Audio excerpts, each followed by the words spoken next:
네, 이사야서 40장부터는 계속되는 위로의 메시지입니다.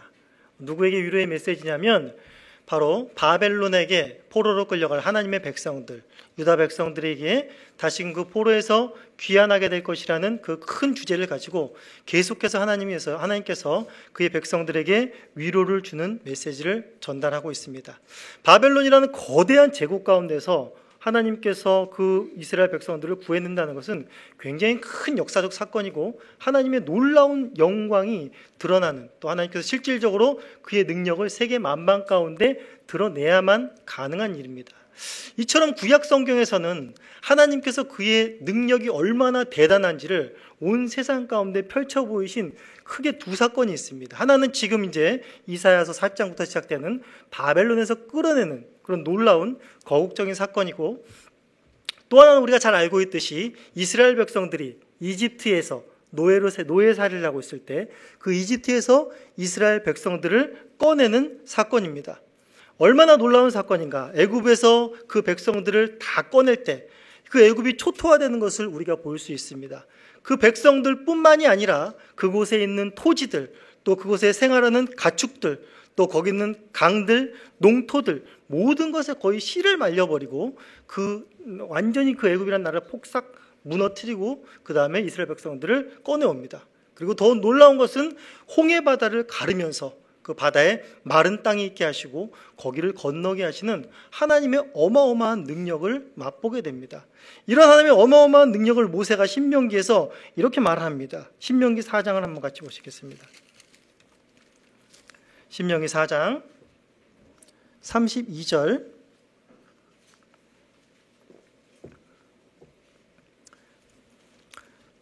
(32절) (33절) (34절) 우리 같이 한번 읽어보시겠습니다. 신명기 4장 32, 33, 34절 시작.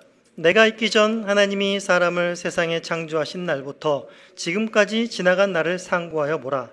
하늘 이 끝에서 저 끝까지 이런 큰일이 있었느냐? 이런 일을 들은 적이 있었느냐? 어떤 국민이 불 가운데서 말씀하시는 하나님의 음성을 너처럼 듣고 생존하였느냐? 어떤 신이 와서 시험과 이적과 기사와 전쟁과 강한 손과 편팔과 크게 두려운 일로 한 민족을 다른 민족에게서 인도하여 낸 일이 있느냐? 이는 다 너희 하나님 여호와께서 애굽에서 너희를 위하여 너희의 목전에서 행하신 일이라.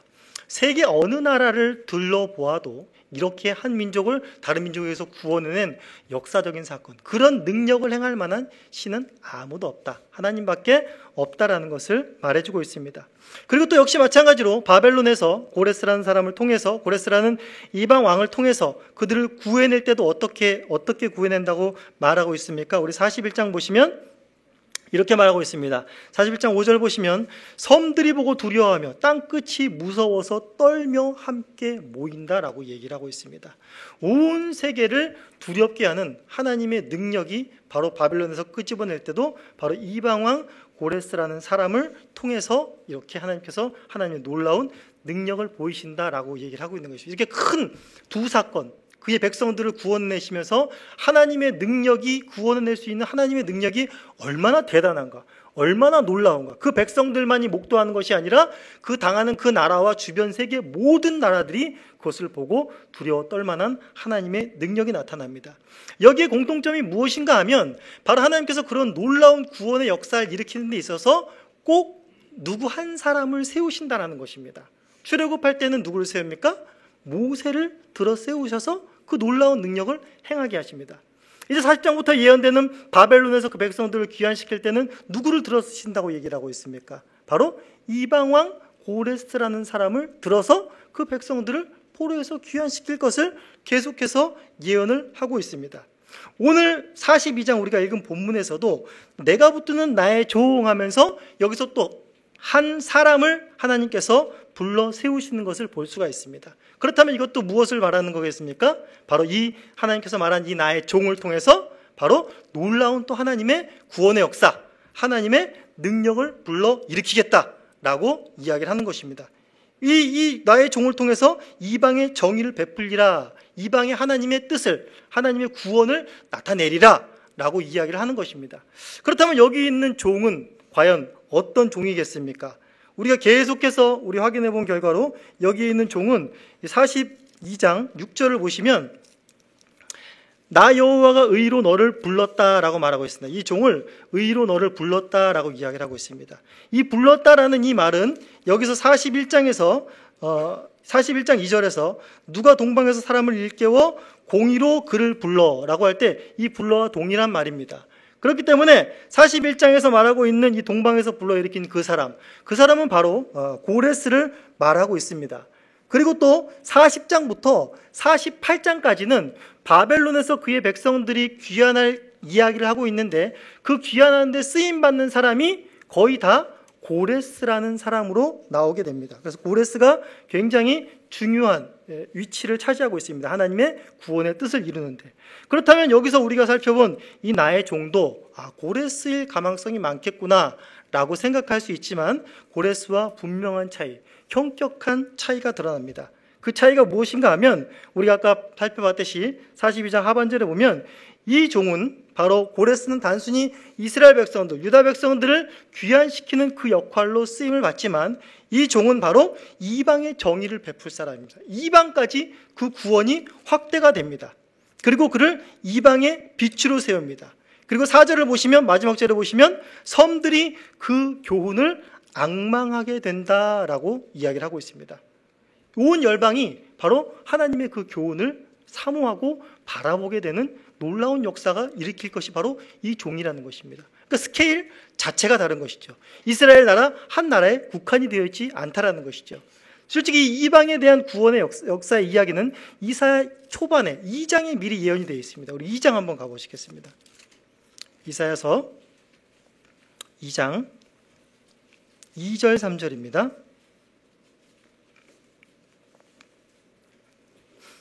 이사야서 2장 2절 3절 제가 읽겠습니다. 마릴의 여호와의 전에 산이 모든 산 꼭대기에 굳게 설 것이요 모든 작은 산 위에 뛰어나리니 만방이 그리로 모여들 것이라. 많은 백성이 가며 이르기를 오라 우리가 여호와의 산에 오르며 야곱의 하나님의 전에 이르자. 그가 그 길을 우리에게 가르치실 것이라. 우리가 그 길로 행하리라 하리니 이는 율법이 시온에서부터 나올 것이요 여호와의 말씀이 예루살렘으로부터 나올 것입니다. 여호와의 율법과 그 말씀을 배우기 위해서 시온으로 향하는 겁니다. 예루살렘으로 향하는 것입니다. 그 말씀을 사모하러 사람들이 몰려드는 것입니다. 누가요? 바로 이방이 이리로 몰려들게 된다라는 것입니다. 그런데 이 일을 누구를 통해서 감당하게 한다고요? 바로 나의 종을 통해서 감당하게 한다라는 것입니다. 그런데 여기 자세히 보시면 42장에서 우리가 보시면 그럼 이 종은 어떻겠습니까? 고레스의 그 위엄은 어땠습니까? 여기 보시면 2장 41장 2절부터 보시면 왕들이 그 앞에 무릎을 꿇고 그의 다스림을 받게 됩니다. 그리고 그의 팔에 칼의 티끌같이 되고 그의 활에 초계같이 그냥 겨같이 다 날아가 버립니다. 그리고 그 앞에서 행하는 것들을 어떤 것들이 보이지 않는 미지의 길이라도 그 앞에 방해가 안 되는 것입니다. 전차같이 그냥 밀고 나가는 이런 굉장히 위험 있는 하나님의 능력을 힘입은 그런 모습을 보여주고 있습니다. 그렇다면 이 스케일이 다른 이 나의 종은 이것보다 훨씬 더 강력한, 고레스는 뭐 상대도 안 될 만큼에 대한 그런 강력한 모습을 보여야 할 텐데 42장 2절부터 보게 되면 그는 외치지 아니하며 목소리를 높이지 아니하며 이런 말 나오고 괜히 상한 갈대를 꺾지 하며 꺼져가는 등불을 끄지 않으며 이런 이렇게 뭔가 고레스와는 보여지는 그런 위험이 굉장히 다른 하나님의 능력을 막 확연히 드러내기보다는 뭔가 이렇게 우리가 그런 이 종이 이방의 정의를 과연 베풀 수 있을까? 라고 싶은 의구심이 들게 하는 말이 그 뒷구절에 나옵니다. 그렇기 때문에 우리가 여기서 이 종이 그렇다면 누구일 것인가? 분명히 고레스는 아닐 것 같은데 그럼 또 그게 하는 사역을 2절부터 보게 되면 이렇게 해서 어떻게 하나님의 이방에까지 정의가 그 구원이 이르게 할 수 있을까 싶습니다. 그래서 1절부터 바로 이 종이 누구인지 그리고 이 종이 어떻게 사역을 하여 그 하나님의 놀라운 구원을 일으켜낼 것인지를 한번 살펴보도록 하겠습니다. 1절 보시면 먼저 내가 붙드는 나의 종이라고 이야기를 합니다. 여기서 이제 내가 붙드는 나의 종이라고 하면서 계속해서 내 마음에 기뻐하는 내가 택한 사람 이렇게 얘기를 하면서 이 종과 하나님과의 그런 긴밀한 어떤 관계를 말하고 있습니다. 사실상 고레스는 하나님께서 들어쓰신 자긴 하지만 하나님 고레스가 하나님을 사랑한다거나 고레스가 하나님을 섬기고 하나님만의 유일신으로 섬기고 그를 예배하는 자는 아니었습니다. 그는 이방 왕이었고 또한 정복자의 모습이 다분합니다. 다만 하나님의 선하신 뜻이 있어 하나님께서 그를 사용하셨을 뿐입니다. 그러나 이 종은 그 관계가 고레스와는 확연히 다른 것을 이제 확인해 나갈 수 있습니다. 내가 붙드는 나의 종이라고 하면서 여기서 내가 붙들었다, 내가 붙들고 있는 이 종은 단순히 고레스처럼 내가 이 일에 한번 사용하려고 쓰는 그런 붙든 그런 자와는 차원이 다르다라는 것을 확인할 수 있습니다. 이재영이라는 신학자는 이 부분을 이렇게 설명하였습니다. 하나님께서 종을 붙드신다는 사실은 하나님께서 가장 깊은 애정 가운데서 그를 붙드신다는 것을 의미한다라고 이야기를 했습니다. 즉 하나님께서 그를 붙드신다라는 것은 그 고레스 이방 왕과는 차원이 다른 하나님과의 관계 속에서 하나님이 그를 붙드시고 그의 일을 하시려는 하나님의 뜻이 있다라는 것입니다. 그러면서 그 뒤로 계속 보여주는 건 뭐냐면 이 종은 내 마음에 기뻐하는 자요, 내가 택한 사람입니다. 그리고 내가 나의 영을 그에게 주었다라고 이야기를 하고 있습니다. 이 말을 들으면 언뜻 우리가 생각하는 것이 바로 마태복음 3장 17절에서 예수님께서 세례 요한에게 세례를 받으셨을 때 장면을 우리가 떠올릴 수 있을 것입니다. 예수님께서 세례 요한에게 세례를 받으고 물에 잠기고 물에서 나오셨을 때 하늘이 열리고 성령이 비둘기같이 그에게 임하십니다. 그리고 하늘에서 소리가 들리죠. 이는 내 사랑하는 아들이요 내 기뻐하는 자라라는 하나님의 하늘의 음성이 들립니다. 여기서 우리는 이런 긴밀한 관계 속에 있는 자가 과연 누구겠는가라는 것을 생각해 봤을 때 예수 그리스도를 우리는 생각할 수 있습니다.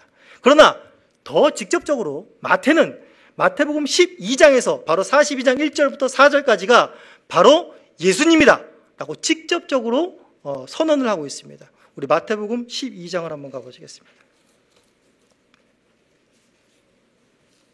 마태복음 12장입니다. 마태복음 12장 9절입니다. 마태복음 12장 9절. 네, 본문을 다 할 수는 없겠고 마태복음 12장 9절의 대략 내용은 무엇인가 하면 바로 예수님께서 안식일에 손 마른 자를 고치는 사건입니다. 그래서 또 굉장히 또 우리가 복음서를 계속 확인해 보면서 여러분 다 아시겠지만은 안식일에 예수님이 일하시는 것에 대해서 굉장히 종교 지도자들은 반발이 심했고 드디어 예수님을 죽일 모의까지 합니다. 그러면서 손 마른 자를 고치시는 내용이 있는데 고치시면서 이제 15절을 보시면 예수께서 아시고 거기를 이제 떠나십니다. 그들의 종교 지도자들이 예수님이 이제 그런 계속해서 안식일에 장로들의 전통을 유전들을 또 계명들을 범하니까 죽일 것을 아시고 그걸 떠나가시면서 많은 사람이 따르고 예수께서 그들의 병을 다 고치셨다라고 이야기를 합니다. 그러면서 예수님께서 하신 독특한 말씀은 무엇인가 하면 16절에 자기를 나타내지 말라라고 예수님께서 상당히 단단히 경고를 하십니다. 그러면서 이 사건을 들어서 뭐라 그러냐면 이는 이사야를 통해 말씀하신 바를 성취하신 것이다 예수님이 말합니다. 그러면서 1절부터 18절부터 21절까지가 아까 말한 우리 이사야서 1장부터 42장 1절부터 4절까지의 바로 그 내용입니다. 이 말씀을 통해서 하신 말씀이에요. 그러니까 무엇입니까? 바로 이 말씀을 통해서 안식일에 손 마른 자를 고치시고 수많은 병자와 약자들을 고치신 것, 이 사건을 통해서, 그리고 이 사건을 예수님께서는 각별히 알리지 말아라 라고 하는 것을 통해서 바로 이 이사야 말씀이 무엇인가를 이해할 수 있다는 것입니다. 더 구체적으로 이사야 말씀 속에서 그 종이 어떻게 이방의 구원을 이루어내는지, 그 종의 사역은 어떤 것인지, 즉 고레스라는 이방 왕이 들려서 사용했던 것과는 다른 차원이라는 것입니다. 모세 때 했던 것처럼 그런 굉장한 역사가 일어난 것과는 조금 다른 차원의 또 다른 역사의 하나님의 구원의 놀라운 모습들을 볼 것이라고 지금 이야기하고 있는 것입니다. 그렇다면 이제 이사야서 42장으로 다시 돌아가셨어요. 이제 2절부터 그의 사역이 어떻게 될 것인가 라는 것을 우리가 한번 살펴보도록 하겠습니다. 1절에 그는 이제 예수님 이 일을 이룰 하나님의 이방까지 구원을 이룰 이 종은 예수님인 것이 밝혀졌습니다. 그렇다면 2절부터 그는 어떻게 사역을 하여서 이 하나님의 놀라운 일들을 해낼 수 있겠습니까? 2절부터 보시면 그는 외치지 아니하며 목소리를 높이지 아니하며 그 소리를 거리에 들리게 하지 아니한다라고 이야기를 하고 있습니다. 이게 좀 이상하죠? 이방까지 정의를 베풀려면 이 지금 고레스가 쓰임 받을 때도 굉장히 떠들썩하고 그걸 선포해야 되고 막 알리고 이러면서 진군하고 행진하는 이런 막 세상을 뒤흔드는 이런 요란한 소리들이 있어야 될 텐데 그런 소리가 전혀 있지 않다라는 것입니다. 예수님께서 아까 병자들을 낫게 하시고 또 모든 앓는 자들, 병자들을 낫게 하시면서 함구하라 얘기하신 바로 그 말씀 속에 담겨진 의미가 여기 함축되어져 있는 것입니다. 예수님께서 이렇게 조용히 외치지 아니하시고 목소리를 높이 하지 아니하시고 그 소리를 거리에 들리게 하지 않는 이유와 바로 내가 한 일을, 내가 너희들에게 수많은 병을 고친 일들을 나가서 얘기하지 말아라, 함구하라 라고 이야기하는 것 속에 긴밀한 연관성이 있다는 것입니다. 즉 그것은 무엇인가 하면 예수님께서 오셔서 하시는 사역은 바로 이방원 고레스가 하는 그런 정치적인 해방의 사건 이상의 사역, 이상의 어떤 사역이고 어떤 하나님의 놀라운 일이라는 것을 나타내는 것입니다. 그러니까 그 사역이 변질되지 않기를 원하는 것입니다. 즉 그러니까 내가 병이 났다, 줄을 세워라, 오늘은 100명이다, 선착순이다, 떵떵 선전하는 것이 아니라 그렇게 하지 말라라는 것입니다. 내가 여기 온 것은 단순히 사회복지나 앓는 사람들 몇 명을 고쳐주기 위한 의학적인 어떤 혜택을 주기 위해서 온 것이 전부가 아니라는 것입니다. 나의 어떤 본질적인 사역이 곡해되거나 왜곡되지 않기를 바라는 것이었습니다. 예수님께서 수도 없이 제자들에게 또 사람들에게 자신이 어떻게 사역하실 것을 드러냈지만 사람들은 끝내 그것들을 이해하지 못합니다. 자기 식대로 이해합니다. 아, 이렇게 하면 예수님이 이렇게 해주시고 능력이 이렇게 많으니까 이렇게 할 거야 라고 예수님의 사역은 계속해서 오해되어지고 계속해서 곡해되어졌습니다. 예수님께서 그것을 원하시지 않는 것입니다. 도리어 조용하게 그 사역의 본질이 온전히 드러날 때까지 예수님은 함구하라는 것입니다. 그러면서 자신의 사역이 무엇인가에 대해서 그 진술을 하나하나 펼쳐 나가신다라는 것입니다. 자, 그 다음에 3절 보시면 그것도 어떻게 사역할 것인가를 보시면 상한 갈대를 꺾지 아니하며 꺼져가는 등불을 끄지 아니하고 진실로 정의를 행하실 것이다 라고 이야기를 하는 것입니다. 이것은 무슨 말이겠습니까? 정복자들이 와서 하는 것이 무엇이겠습니까? 당장 고레스만 보더라도 어떻게 했습니까? 그의 칼로 적들을 티끌같이 날려버리고 그의 활로 적들을 그냥 초계같이 그냥 겨같이 다 날려버리는 것입니다. 무릎 꿇지 않는 자들은 당장 그 하나님의 능력으로 말미암아서 무력으로 말미암아서 진압을 다 해버리는 것입니다. 그러나 이 종은 어떻게 한다고요? 상한 갈대, 이미 부러져 버린 그 갈대도 더 이상 꺾지 아니하시더라. 희미하게 꺼져가는 그 등불조차 끄지 않는다라고 이야기를 하고 있는 것입니다. 즉 무엇입니까? 손 마른 자를 고치면서 또 많은 병든 자들을 고치면서 그들이 마치 상한 갈대와 같은 자들이고 또 그들이 꺼져가는 등불과 같은 자들입니다. 종교 지도자들은 어떻게 했습니까? 다 꺾어버렸죠. 에이 부정하다, 저리 가 있어라. 율법을 지키지 않는 자들이여 정죄하고 비난하고 가까이 오지 못하게 했습니다. 그 등불을 꺼져가는 등불을 그냥 확 눌러서 짓눌러 버렸습니다. 그러나 주님께서는 나의 종은, 여기서 여호와께서 기뻐하시는 나의 종은 그렇게 하지 아니하신다라는 것입니다. 오히려 그들을 싸매주시고 고쳐주시고 그들과 함께 하시는 모습을 볼 수 있다라는 것입니다. 그러면서 그가 진실로 정의를 이와 같은 방법으로 정의를 실행하신다라고 이야기를 하고 있는 것입니다. 전혀 다른 방법이죠. 신약에서도 마찬가지였습니다. 예수님의 이런 모습을 보고 많은 병자들과 그런 소외된 자들은 기쁨을 얻었지만은 종교자들과 예수님께서 다시 오신 것이라는 그 메시지, 대망의 메시지를 갖고 있는 그런 많은 사람들에게는 굉장히 실망감을 주었습니다.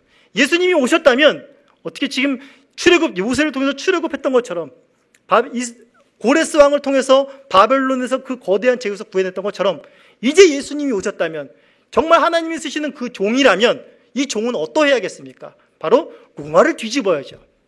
지금 너무나 사소한 일에 급급해 있는 것입니다. 괜히 부정한 자들, 이렇게 어울리지 않는 율법을 어긴 자들, 이런 자들하고만 괜히 갖고 있고 신비한 거기서 놀라운 능력이나 행하고 있고 이러니까 네가 정말 메시아라면 네 그 메시아다운 일을 해봐라 라고 하는 것입니다. 그래서 세례 요한도 잠깐 이분이 메시아인가? 라고 생각할 정도였다라는 것입니다. 그런데 어떻습니까? 그런데 바로 그분께서 이러한 사역으로 바로 하나님의 구원을 이룰 것이다. 어디에까지요?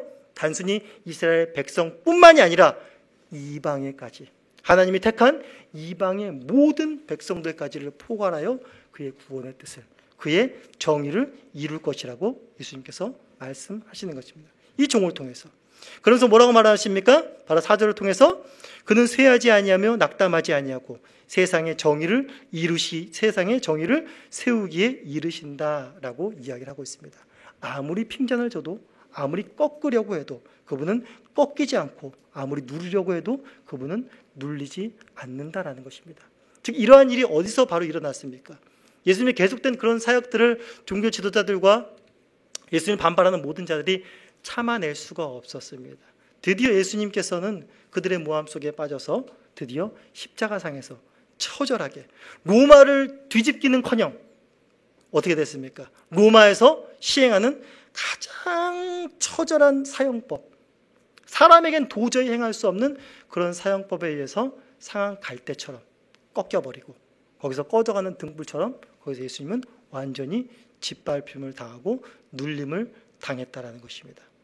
그러나 우리가 역사 속에서 알듯이, 말씀 속에서 알듯이, 또한 우리에게 계시해 준 바, 또 우리가 알고 있듯이 바로 예수님은 거기에 절대로 쇠하거나 낙담하거나 꺾이지 않은 분이라는 것입니다. 모든 사람이 다 끝났다고 하는 그 십자가상에서 무슨 일이 일어난 겁니까? 바로 예수님께서 그 모든 죄악을 담당하시고 그 모든 죄를 사하는 일이 일어난 것입니다. 그리고 3일 만에 부활하시어서 나는 결코 쇠하지 아니하며 낙담하지 아니하며 세상의 정의를 다 이루기까지 내 뜻이 설 것을, 그것으로 바로 입증하신 것입니다. 예수님께서 마태복음 11장을 통해서 우리에게 아주 중요한, 우리가 잘 아는 말씀을 하고 있습니다. 수고하고 무거운 짐진 자들, 즉 상한 갈대와 같고 꺼져가는 등불과 같은 그런 자들에게 예수님께서 뭐라고 말하십니까? 와서 쉬라고 말씀하시면서 내 멍에를 메고 내게 배우라 라고 이야기를 하고 있습니다. 여기서 내 멍에를 배우라라는 말은 내 다스림을 받으라 라는 말입니다. 근데 예수님은 어떤 분이시고 어떤 다스리심을 하시는 분이십니까? 바로 예수님께서 11장에서 말씀하시되 나는 마음이 온유하고 겸손한 자라 라고 말하고 있습니다. 그런 왕이신 것입니다. 마음이 온유하고 겸손한 왕은 고레스와는 다른 왕입니다. 이방의 어떤 통치자들과는 다른 왕인, 다른 성정을 가지신 분이십니다. 그분이 그런 성품, 겸손하고 온유한 그 성품을 가지고 다스리시는 그 통치는 어떤 것입니까? 그 사역은 어떤 것입니까? 바로 우리가 잘 알듯이 섬김의 사역인 것입니다. 죽기까지 섬기심, 십자가로 섬기심. 십자가상에서도 자신을 욕하는 자들에게 화를 내거나 소리를 높이거나 하지 않았습니다. 그들을 품으시고 도리어 하나님 아버지께 저들의 무지함을 알리시고 저들의 죄를 용서해 달라 그러시면서 그들을 모두 다 품어 안으시는 그 놀라운 섬김의 극치를 보여주셨습니다. 결국에 이 섬김의 방법으로 말미암아서 오늘 이사야서에서 말하고 있는 바로 이방의 정의를 베푸는 일, 이방의 빛이 되시는 일이 가능하게 되었다라는 것입니다. 그리고 바로 섬들이 그 교훈을 앙망하는 것입니다. 그 교훈을 바라보고 있는 것입니다. 이것이 누구에 의해서 성취가 되었습니까? 사도행전에서 의해만 성취된 것이 아니라 바로 이사야 말씀이 주어지고 나서 2700년이 훨씬 넘는 이 시대를 살아가는 바로 저와 여러분들을 통해서 지금도 여호와 하나님의 그 교훈을 바라보고 그리스도의 그 교훈을 바라보고 그리스도의 다시 오심을 기다리는 우리들을 통해서 바로 이 역사적인 사건이 일어났다는 것입니다. 우리가 이렇게 하나님께 예배드릴 수 있고 하나님을 바라볼 수 있고 주의 말씀을 사모할 수 있는 그 근거가 어디 있는지를 우리는 날마다 되새기고 묵상해야 될 것입니다. 그것이 무엇 때문이라고요? 바로 그리스도의 섬기심이라는 것입니다. 지금도 하나님 보좌 우편에서 우리를 위해서 기도하시고 우리를 위해서 섬기시는 그분으로 인하여서 우리가 영혼을 바라보게 되고 하늘의 신령한 복들을 받아내고 또 하나님을 바라보고 그를 의지할 수 있다는 그 사실을 분명히 기억하셔야 된다는 것입니다. 우리가 천국 가서 가장 기쁘고 감격스러운 일이 무엇이 있을까요? 우리가 갖고 있는 신학적인 질문들이 모두 해소가 되면 기쁠까요? 어떤 진리에 대한 해박, 삼위일체 하나님 다 풀려버리고 그때는 신학교 필요 없을 겁니다. 맞죠? 이러면 거기 신학교 없겠죠? 또 부활체, 그렇죠? 우리가 가서 이런 새로운 부활의 몸, 그것이 영예스럽겠습니까? 하나님께서 우리에게 약속하신 하늘의 온갖 유업들이겠습니까? 우리는 아마 성경에 나와 있는 것에 상상도 못할 만한 하늘의 유업들을 상급으로 받을 것입니다. 그런데 그것보다 더 우리를 감격시키는 것이 저는 그것이라고 생각합니다. 내가 무엇이관데 이런 하늘의 신령한 복을 누릴 수가 있겠는가? 거기서 확 알게 된 것은 무엇인가 하면 바로 그리스도께서 너를 어떻게 섬기셨는가? 태초부터 이 땅을 짓기 전부터 내가 너를 택하고 내가 너를 부르고 이 땅에서 한시도 네가 혼자 있다라고 할 때 어떤 순간 가운데서 내가 너를 돌보고 내가 너를 섬기고 내가 너를 인도했다라는 그 사실을 깨닫게 될 때, 우리에게는 그 감격이 밀려올 때 그 어떤 다른 상급보다 더 큰 것이 있을까 생각이 됩니다. 우리가 그리스도의 대속의 은혜를 믿는다고 이야기를 합니다. 하나님 사랑한다고 얘기를 합니다. 우리의 죄값을 우리의 섬기셨다고 얘기를 합니다. 그러나 우리가 정말 그 하나님의 그 사랑을 알까요? 고백은 하지만 그 사랑을 알지 못하고 있는 것이 또한 우리의 현실입니다. 우리가 안다면 얼마나 알겠습니까? 먼지만큼이나 알겠습니까? 사실상 우리를 낳으신 부모님의 섬김조차도 다 이해하고 다 헤아리지 못하지 않습니까? 이제 우리 나이 드신 분들이 거의 다고 자녀분들이 많고 이제 부모님들이 다 노쇠하셨을 것입니다. 부모님들의 모습을 보면 어떻습니까? 병이 나시고 상한 갈대와 같고 꺼져가는 등불과 같지 않습니까? 그런데 그분들을 볼 때 마음이 어떻습니까? 짠하죠. 왜 짠하죠? 노쇠하셔서요? 병드셔서요? 아니죠. 무엇 때문이죠? 바로 그분들의 그렇게 되기까지의 우리를 향한 열심, 자기 자식을 향한 그 키우신, 나를 키우기 위한 그 섬김, 그것이 생각나지 않습니까? 그거 조금 이해하는 거 아닙니까? 내가 자식 키우다 보니까, 내가 우여곡절하면서 나이 들어가다 보니까, 나도 좀 아프다 보니까 이럴 때 이렇게 하셨겠구나, 이럴 때 이렇게 하셨겠구나. 자식이 혼자 큰 줄 알죠, 그렇죠? 저는 그런 착각을, 배은망덕한 생각을 한 적이 있습니다. 절대 혼자 클 수 있는 사람은 없죠. 수많은 섬김이 나에게 필요했다라는 것, 그것을 깨닫는 순간 그냥 꺼져가는 등불 같고 상한 갈대 같더라도 그 부모님이 있어주는 것 자체만으로도 그냥 감사하잖아요. 건강하시라고 얘기하잖아요. 그렇죠? 이것조차 헤아리지 못하는데 우리가 어떻게 하나님의 그 사랑을, 그 섬김을 우리가 다 헤아릴 수 있다라고 얘기하는 것입니까? 교회도 마찬가지입니다. 이 교회를 세워나가기 위해서 수많은 섬김들이 필요합니다. 사실상 교회에서 헌신을 막 요구하고 이런 것들이 저는 어떻게 보면 이해가 되어집니다. 우리 교회는 교우님들이 너무 잘 섬기시기 때문에 그런 막 강요하시, 섬기십시오, 헌신하십시오 이렇게 강요를 안 하지만 다른 교회는 많이 한다고들 그래요. 섬김이 없으면 안 되잖아요. 교회가 다 섬김으로 이루어진 공동체 아닙니까? 그런데 중요한 것은 무엇인가 하면 저도 누구도 부모님도 다 어떻게 하게 돼요? 결국에는 상한 갈대가 되고 꺼져가는 등불이 된다는 것입니다. 우리의 위로가 사람에게 있지 않습니다. 그래서 우리에게 가장 큰 위로가 되는 것은 바로 이 4절의 말씀입니다. 그는 쇠하지 아니하며 낙담하지 아니하고 세상의 정의를 이루기까지 하리라. 이 말을 다시 바꿔보면 나의 종은 세상의 정의를 이루기까지, 모든 세상의 구원을 이루기까지 그는 결코 쇠하거나 낙담하지 않을 것이다 라고 이야기하는 것입니다. 여기에 우리의 유일한 위로가 있습니다. 우리 교회에 소망이 있고 우리 가정에 소망이 있는 것입니다. 우리는 상한 갈대같이 될 수밖에 없고 꺼져가는 등불같이 될 수밖에 없지만 주님께서는 하나님 택하신, 하나님이 기뻐하시는 그 종, 우리의 주인 되신 예수 그리스도께서는 우리의 구원이 온전히 이루어진 그날까지, 새하늘과 새 땅이 오는 그날까지 우리를 향한 섬김을, 교회를 향한 섬김을 쉬지 아니하신다라는 이 사실 속에 유일한 그의 백성들의 위로와 산 소망이 있다는 것을 명심하시고 그 주님의 섬김 앞에 날마다 감사하시고 기쁨으로 찬양하시는 저와 교우님들 되기를 간절히 소원합니다.